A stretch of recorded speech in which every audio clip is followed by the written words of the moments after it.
The PIM Tech team was just confirmed. Yes, Yellowjacket coming to the game. In this video, we're talking about his full kit, Battle Pass, Dark Dimension 4, and the rest of the bombshells dropped in the latest blog post and Strike Time episode. And if you're ready to go into the quantum realm with me, ladies and gentlemen, find that like button and let's go smash it. ValleyFlyin.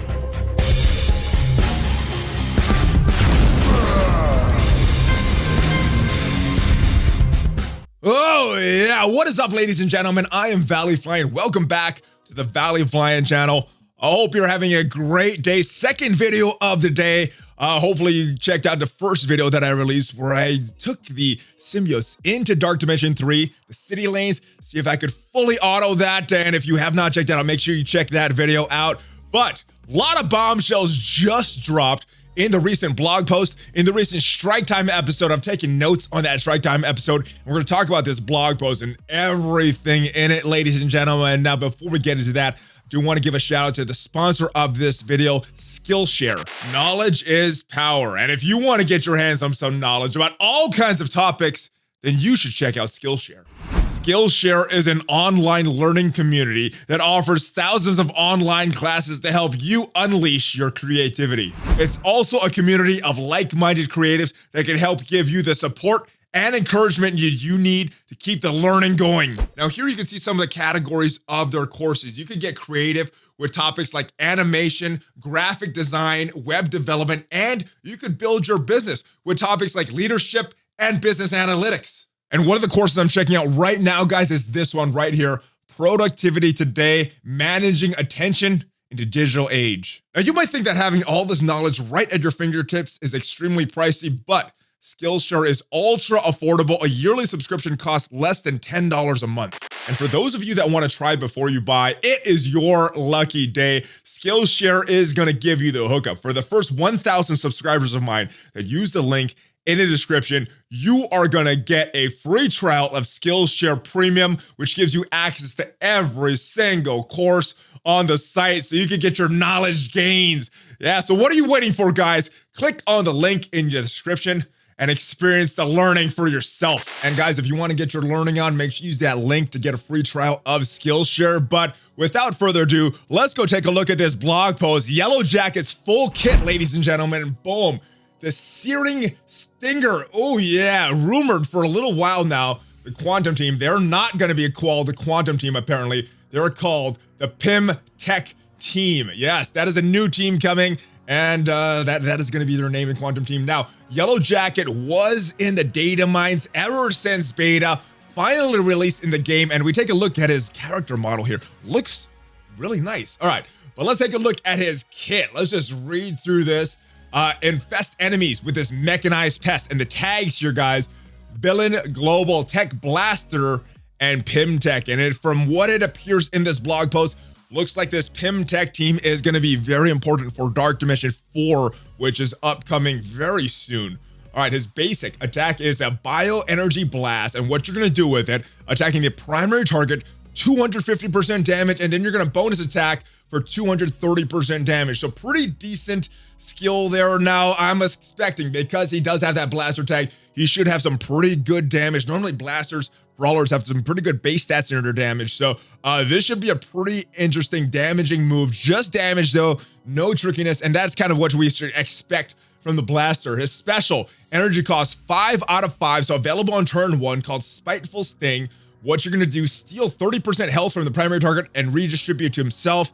I'm not sure what is different than this from Drain or Health Steal or whatever it's called for different characters in the game, but it looks like it's doing the exact same thing, guys. So just stealing some health, receiving an additional 4,000 health, which seems very low. I would have preferred a percent here, but 4,000 health is what he's getting. And the important thing here is bypassing heal block. So if you have heal block applied on him as a debuff, he's still going to be able to heal. He's still going to be able to drain, and he's still getting that additional health, which is nice. He's going to gain evade, which gives him more survivability. Those are so annoying, especially on X23 and some of these other characters. He's also going to gain regeneration to help him get even more health. And in Dark Dimension here, yeah, the Dark Dimension team, guys, prolonging all positive effects on this character by a duration of 1 up to a maximum of 4. So this is available on turn 1, but it looks like this is something that you're going to use on a subsequent turn, not on turn 1. This is probably what you're going to use on turn 1, the ultimate hostile takeover. Also starting with 5 energy cooldown. You're going to gain offense up to a maximum of 3. Attacking the primary target 400% damage, which is pretty good. All adjacent targets 350% damage, pretty good. This is where it gets interesting though. And maybe this is not happening on turn 1, so maybe this is not even a turn 1 move, because on kill, what you're going to do is apply 2 random positive effects to self and all Pimtech and villain tech allies. So not just synergy with Pimtech characters, it's also having synergy with villain tech characters, which opens up a few more teams for this character. Then you're going to repeat this attack targeting the most injured enemy. So double attacks. Yes, doing it a couple times. I like this. But you're going to need to get a kill. So yeah, maybe not a turn 1 move. Let's look at his passive. Don't cross me. Oh, the puns here. All right, when this character has offense up, gaining 20% speed and 25% drain. So he's going to get more drain. He's going to get more speed once you do this opening move. So maybe not getting the kill if you're using this on the opening turn, but yeah, speed, drain, not a bad thing. He seems like he relies a lot on drain, guys. And in Dark Dimension, more Dark Dimension specific tags, you're going to gain extra damage for self and Pimtech allies. There is the synergy that I was wondering about, guys, for Pimtech allies, only applying in Dark Dimension. So the synergy with this team is not totally apparent, but let's take a look at some of the abilities, guys, just some of the animations here. And here's Yellowjacket. Let's take a look at his first move. Boom, boom. That probably is basic. Not very interesting as far as the animations. And I'm not sure if this was something that was designed very recently or if this was designed all the way back in beta and just finally coming to the game. Let's take a look at the next animation. And all right, that looks pretty interesting. Looks pretty good. But yeah, nothing crazy like we've seen with some of the more recent characters. So I'm just wondering if maybe this is an older animation, an older character that they're just releasing now. Let's go down and talk about the Strike Time episode, and lots of notes taken on this. Cerebro interviewing game director John Durr, and the first major thing that they talk about here is Blitz Sim. We saw a preview of it a couple weeks ago when it was released in the game kind of as a bug. The final version, the blog post, once that came out, said December 2020. They said that they're hoping for December of 2020 with this. So hopefully everything remains on track and we get this much sooner rather than later, because I am looking forward to this, and I know why the reaction of the community. Everybody's also looking very much anticipating to this, looking forward to this when it comes to the game. Real-time Arena was mentioned, and I'm not sure, it's not clear in the interview if Real-Time Arena is a replacement name for Real-Time PvP or this is an additional mode. I think from what it sounds like, it's an additional mode and something that they wanted to bring along with Blitz Sim when they add that to the game. They talk about both coming at the same time. So reducing the time in Blitz and hopefully getting this new game mode, which is what I have always hoped for when they're reducing time in one mode, adding another game mode. Real-Time PvP talked about that a little bit in this interview as well. They've experimented with that node, as we know, balanced draft, classic draft, and no draft. And yeah, I think they are right on the pulse of the community. About a third love it, a third of the community hates it, and a third is indifferent. And from what I'm seeing on Reddit and judging by the views of the videos on PvP, guys, that seems pretty accurate. One of the big issues he mentioned was the time spent with drafting. So what they want to do is pair this real-time PvP mode with the upcoming Battle Pass, which is the other big thing that was discussed in here. Now, if you're not familiar with Battle Pass, it's not in this game yet, but it is in a lot of other games that I played. Basically, it's kind of challenges where you get rewards, kind of like these milestone rewards, kind of like daily achievements. And they mentioned that there are going to be a couple different time frames for this Battle Pass rewards. Some of them are going to be longer running, so challenges that run for a week, that's going to take you a little longer to complete. They compared this to the milestones, some of the previous milestones that we've had in the past. It's going to be different than a daily objective. So this is not replacing daily objectives, but how it's been in other games. They have one version for free-to-play free-to-play players, and another version that you could get increased rewards for these challenges if you spend a certain amount of money. Now, I'm not sure if they I did not hear it. If they did discuss a amount for this battle pass, I did not notice it, but I usually they don't mention cost in some of these just to give them a little more flexibility, and I don't even know if they know the final cost yet, but that's what it's looking like is coming to the game. And to kind of, and I guess the intention of this was to make real-time PvP a little more interesting. One thing that they mentioned was being able to switch your characters. So one of the rewards or one of the challenges that he specifically mentioned was dealing damage with Sinister 6 or dealing damage with bio characters. And I think these battle pass rewards are going to switch over time. And yeah, so you're getting different challenges and making sure that you're using different teams into real-time PvP, because when there was no draft, it for me at least, it was Black Order versus Black Order pretty much every match. So this gives some differences for some of our real-time PvP matches that kind of eliminate the draft, but not make every battle the same. Not just Black Order versus Black Order, making it like an arena system, a real-time version of arena, making it something a little more challenging, using some interesting teams, trying to find some different combinations that would work well with these characters. So very interested to see how it's going to work out. This could be very good, very bad, but like I said, no cost was mentioned for this battle pass, so looking forward to see that. Also mentioned Dark Dimension 3. This is the thing that I think everybody is looking forward to, at least the people that have already finished Dark Dimension 3. Excuse me, Dark Dimension 4 coming. Dr. Doom is the reward, and they mentioned Gear Tier 15 as a prerequisite to Dark Dimension 3, Dark Dimension 4. And they mentioned some of the issues that they've had with Dark Dimension 2, Dark Dimension 3. Phoenix was a big issue that they had to kind of plan around for Dark Dimension 3 because she's just this big nuke that you could bring into that game mode.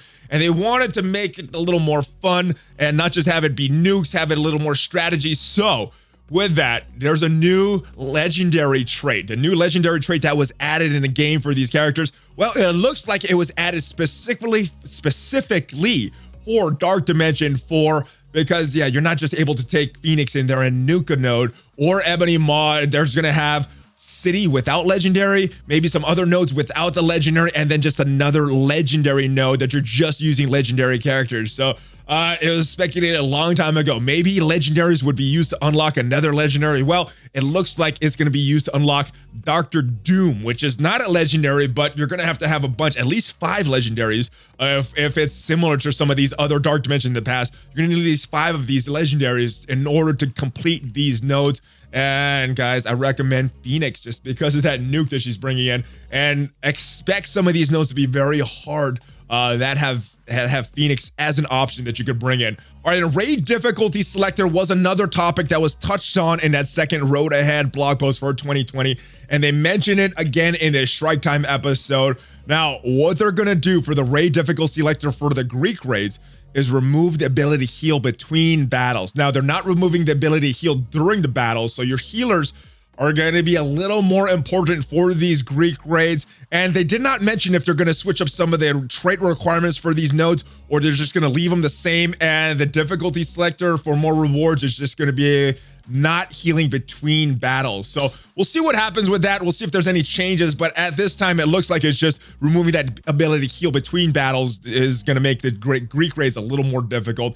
I am crossing my fingers that they're also switching up some of the lanes, some of the requirements for these lanes, and we will have to see. Squad management is another big thing. Now, they've added some more save squads from the roster, but this is cool. The ability to change up your save squads. They wanted to be able to do that right from the roster. That will be good. Now, I'm hoping that we'll be able to change squads, save squads very easily, because as it is right now, if you want to change up one character or placement in your save squads, very, very difficult, and it takes a long time. What I have to do right now, I have to load in my team, switch up the team, go back into my save squads, delete the team, and then I'm adding it, and then I'm moving it one by one from the top all the way to where it was in my save squads, because I like to keep them in order. I don't like them in a random order. So very, very cumbersome right now. Hopefully whatever they add, whatever their management tools they're adding, hopefully they're very good. Now, the last thing that they mentioned, it was a clue for some of these new characters coming to the game, and I think the community knows about this already. It's been speculated for a little while now. Quantum Team coming. Well, it looks like that's not the name of the team, the Pim Tech team, but his exact words from John Durr in this interview: heroes and villains come in different shapes and sizes. I think with that hint, along with the Yellowjacket kit and information in this blog post, it seems to confirm that we're having this Pim Tech team coming in this next update. Also, some quick things here. Next legendary event in the rotation is Invisible Woman, so look for her coming up, not just next Monday, but probably the Monday after that. Some upcoming blitzes, very exciting Noble Blitz. Who is excited about this? I know I am.